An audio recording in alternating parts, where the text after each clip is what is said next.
Welcome to Medicine Matters, the Springer Medicine podcast. I'm Dr. Jane Godsland.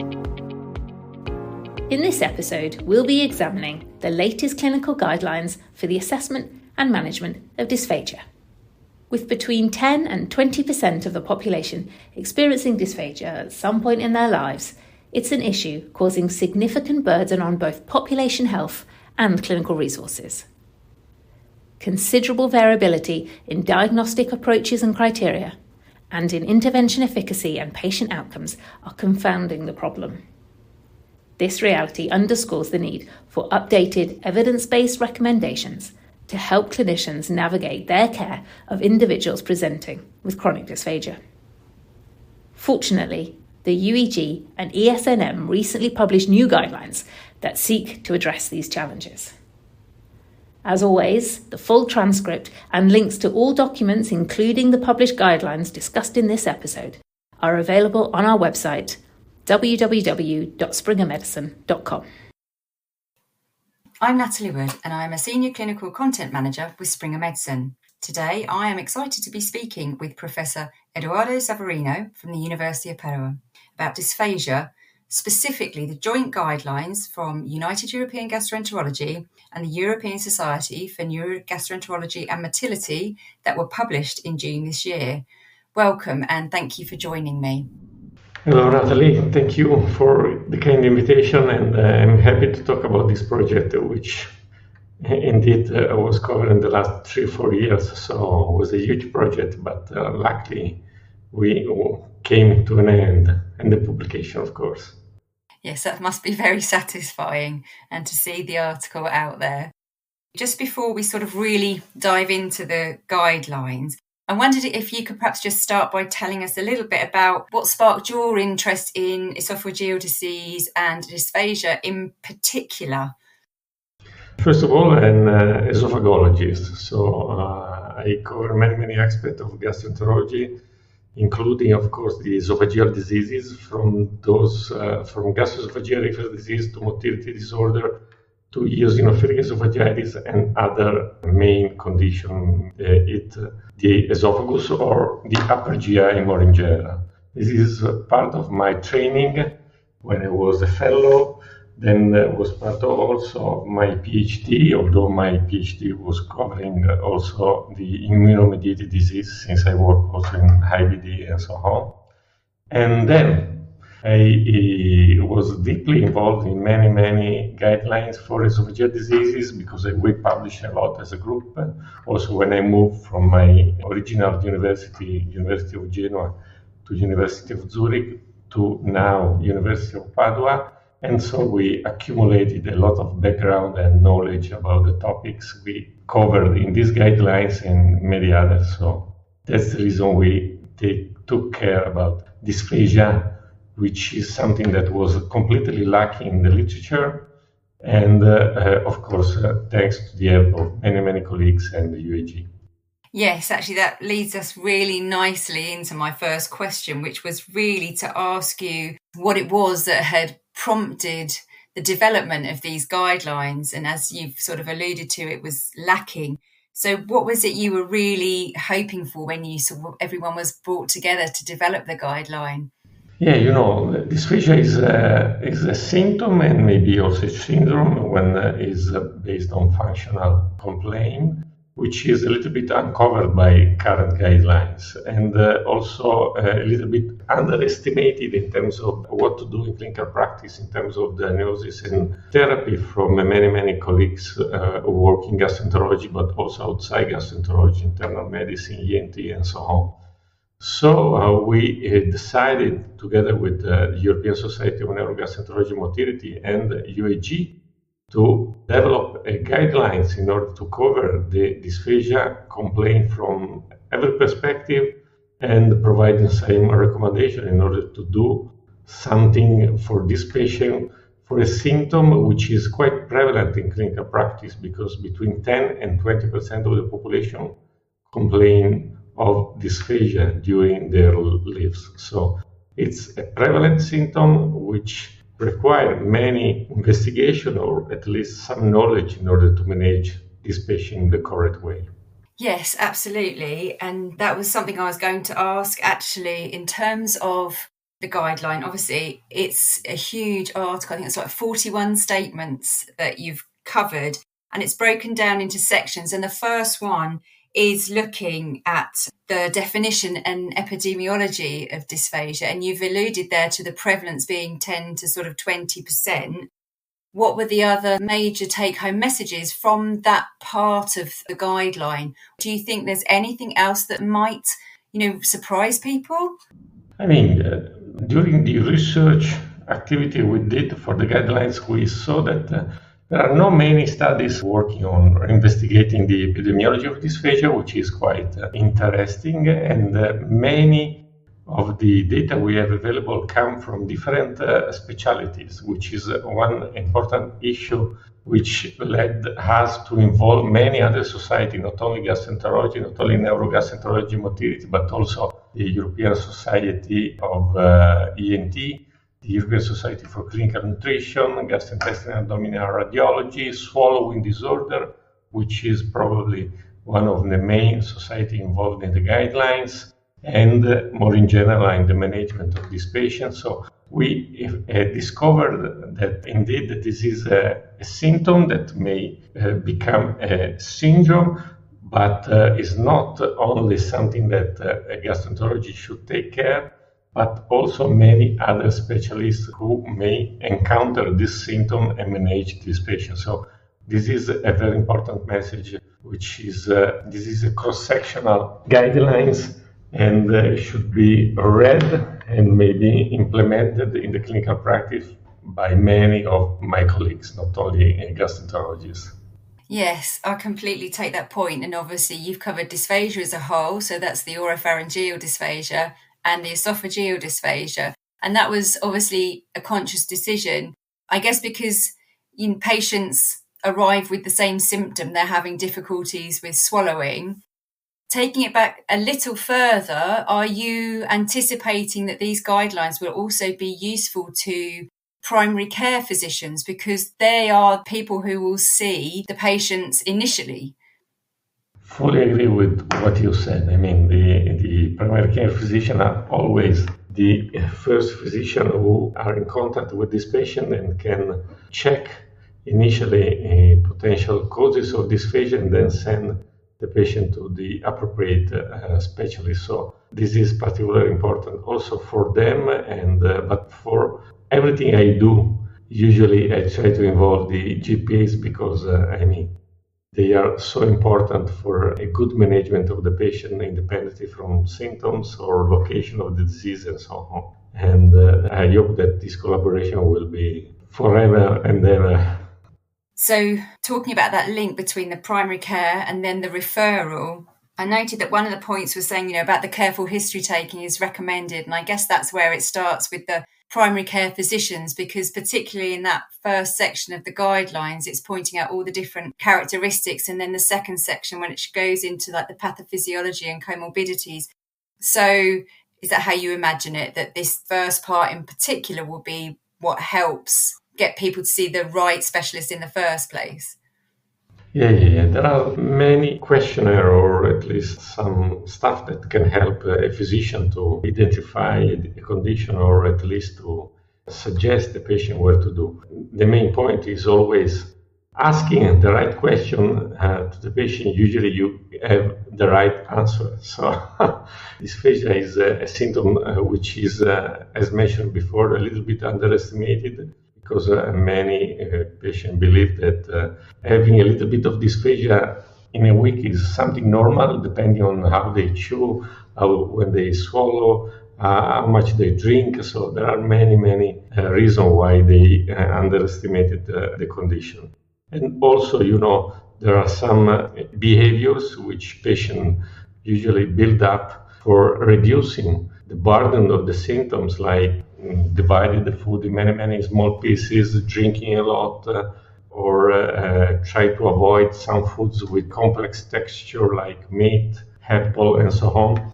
And all this behavior may hidden many conditions for oropharyngeal or esophageal dysphagia, from inflammatory disorder like eosinophilic esophagitis to more complex disorder like achalasia and so on. So the duty of the physician, and in particular the primary care physician, should be to evaluate this and of course by investigating the symptoms and go a little bit in depth in order to understand how much is impacting the quality of life of the patient and indeed has the potential to be a symptom of a true disease.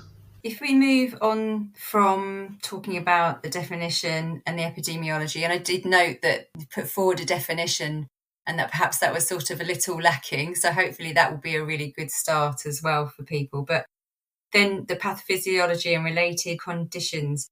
Were there any standout points from that section that you think it's worth highlighting?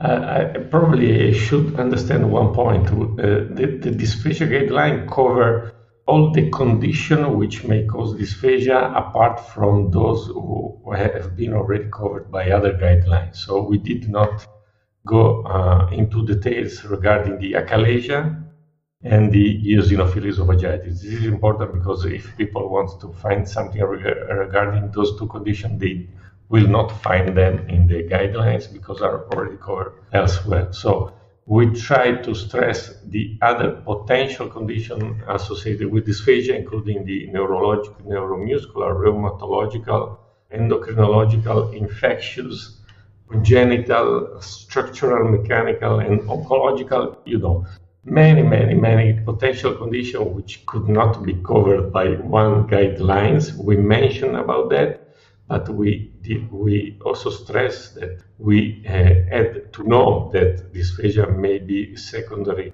to one of these potential pathology, and so patient and also physician have to think about them before moving forward with the diagnosis and the therapeutic approach. Yeah, I noticed it's a long list, and some of the conditions overlap, don't they, between whether they're more likely to be a cause of esophageal or oropharyngeal. I noticed there was overlap, for example, with like diabetes, and so that isn't always helpful either, is it? Yeah. Of course. And also neurological, which are very important. And at the start of these guidelines, it's important, of course, distinguish between oropharyngeal and esophageal, as you already mentioned correctly, because these may lead to different diagnostic approach, different therapeutic approach, but also different specialists that need to be consulted in order to obtain the right pathway for diagnosis and therapy. So that's another important point. Yeah. I mean, it gives a real sense of the undertaking with these guidelines. So once a person has been referred and they're on that diagnostic pathway, and I did see there are some really nice figures in the guideline to really help lay out the diagnostic approach and the therapeutic approach for both esophageal and oropharyngeal dysphagia. I'm sure they'll be much appreciated and well used. Once they're on that diagnostic pathway, what are the main recommendations? I mean, of course, we did two different algorithms for the two different kind of dysphagia. One important point is that there are more investigation than only endoscopy. Because in clinical practice, we see many patients who complain of oropharyngeal and esophageal dysphagia, and the only test they underwent to was endoscopy. Maybe many times, I see patients who had 7 or 8 upper endoscopy and never did a swallow, barium swallow, or a manometry, or ENT investigation with fibroscopy, which is, relevant because we need also, when a test is negative, to go further to understand the reason why the symptom is present. And so we don't have to limit ourselves to what is available in my center or in your center. We need to be informed that there are many tests which may explain the symptomatology, and we should go further and use them. Of course, this means losing a bit of time, involving many colleagues, because ENT, as mentioned before, speech therapist, specialist for the upper esophageal sphincter, neurologists, and so on. But this is done for a good reason, which is the resolution of the symptomatology and the improvement of the quality of life of our patients. So please do that. And there's obviously in the guidelines, there's lots of different levels of evidence for all the different recommendations. And some of the recommendations are stronger than others. But all of the statements were approved. And so are you hoping that over time, perhaps those recommendations for where the level of evidence might have not been so strong, that you will be able to sort of strengthen that as time goes? Or do you think new things will emerge? Yeah, that's an important point. Now the guidelines are usually done with the graded system, which provide the evidence according to the presence of randomized control trial or a meta-analysis or randomized control trial or prospective studies. For dysphagia and more in general, many other conditions which have no drugs or are mainly based on diagnosis evidence from retrospective studies or core studies, of course, the evidence cannot be as high as for a randomized control trial trying to see the efficacy and the safety of a new drug or a new biologic and so on. So we try to apply the grade system, but it was evident from the beginning that it was not possible. So we applied in the end a modified grade system, which gave us the need of calling this recommendation and not through guidelines, okay? And of course, the evidence for each statement is quite low.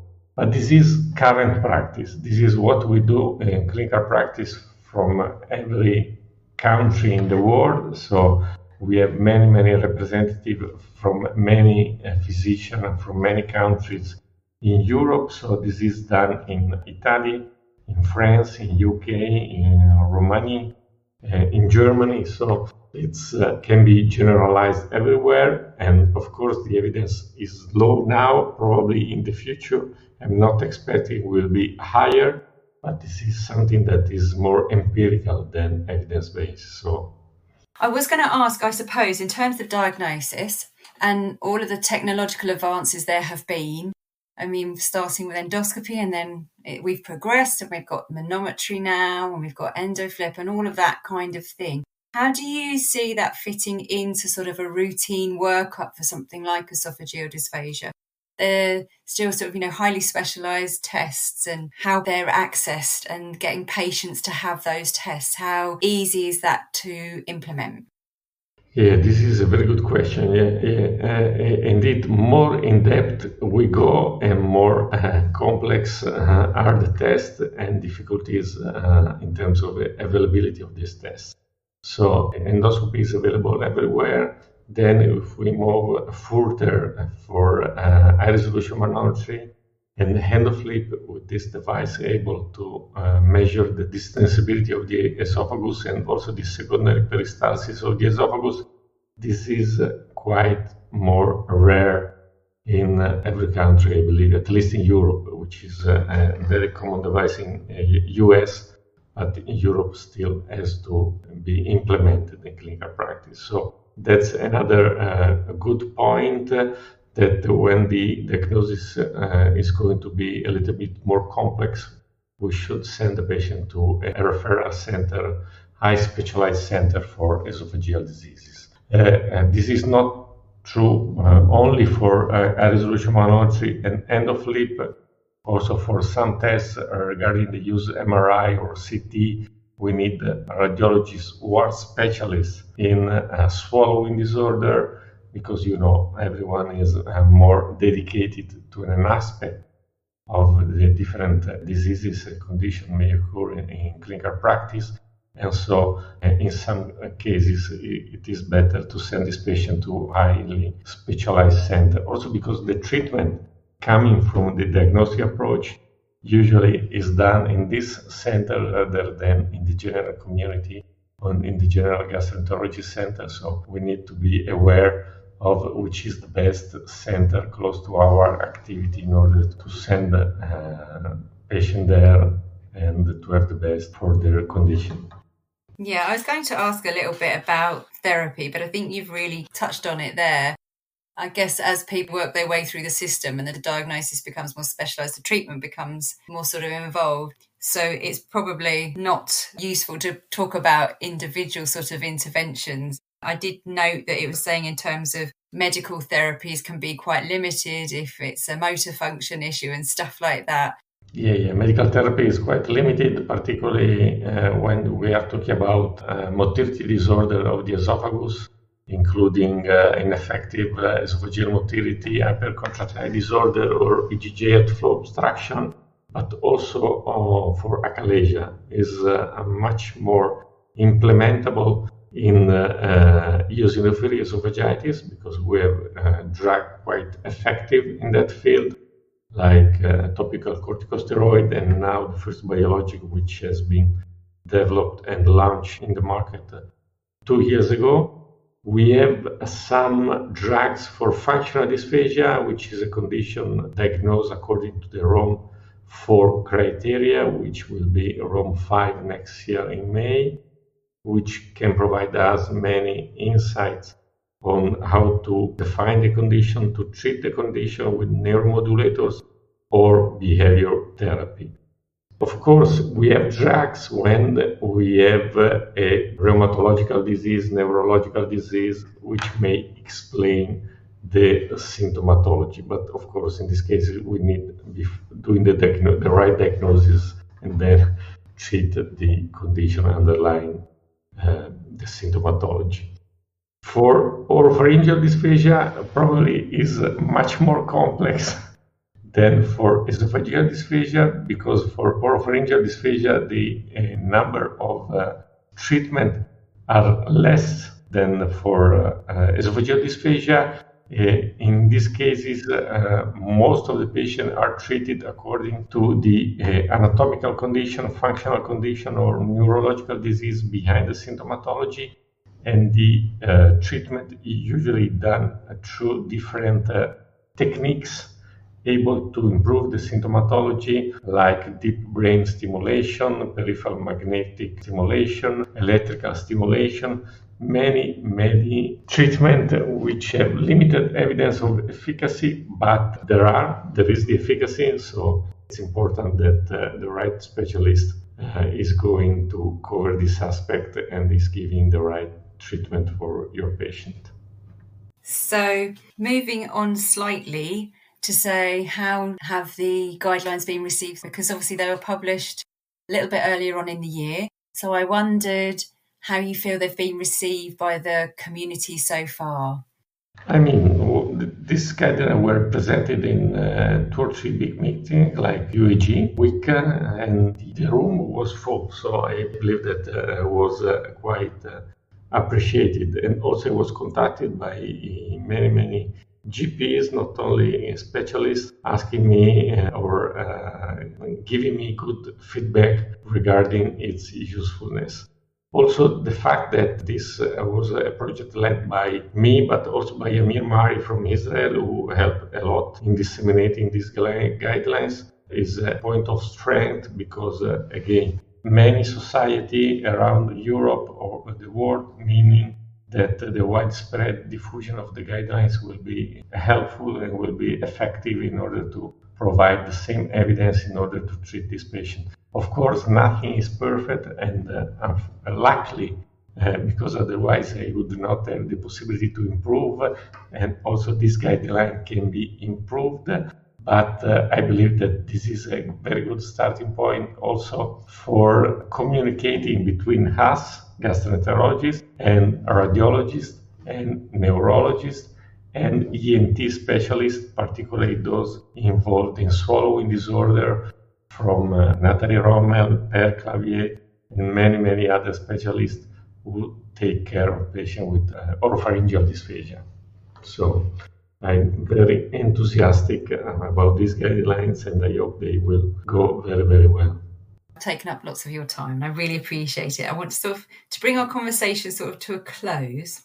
And I appreciate this is really an unfair question given the size of the guidelines. If you had to pick just 1 or 2 elements from the guidelines, what do you think is going to have the biggest, impact? What are you most excited about that you think, is the biggest take-home messages from the guidelines that you would sort of really want to get out there? We mentioned this a little bit at the beginning. The interpretation of the symptomatology is the key to understand the underlying disease.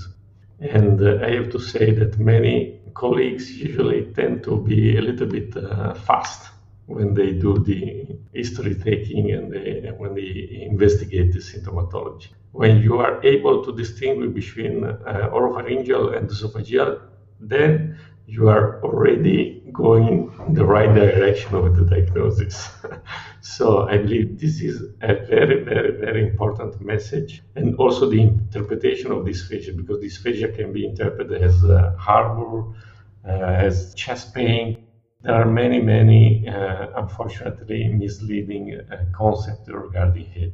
So this is really, really an important point. And the other important point, as mentioned again before, that we should not limit our approach to what we have, the endoscopy. We need to go further, investigate more, doing second level, third level of examination, and this will be impactful for the clinical practice, helpful for our patient, and in many, many cases, we will find the reason of the symptomatology, and we will find the solution of the symptomatology. Maybe not completely abolishing the symptomatology, because we have limitation regarding treatment, but at least improving the quality of life of our patient and providing them the right explanation of the symptoms, which is in some way more important than giving the magic pill able to recover everyone and improve the quality of life of everyone. So these are the two main messages which I would like to give. Oh, that's wonderful. Thank you so much. So, I know we've really just scratched the surface with our conversation, and there's a lot more that we could discuss. But for now, I would like to say a huge thank you to Professor Savarino. Thank you very much for your time and for sharing your expertise with us, and for giving us your highlights from the new guidelines. It's been an absolute pleasure to talk to you. And for those of you who are listening and would like to read the guidelines in full, a link will be provided. Thank you all for listening. Thank you, Natalie. Thank you also for those who are listening.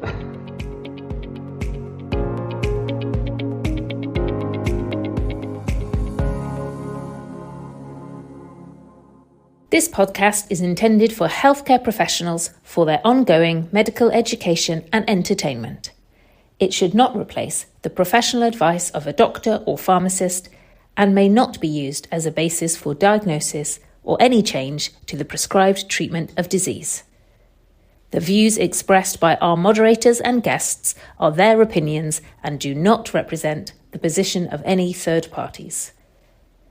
The information given in the podcast is subject to change as the scientific field and clinical advances progress.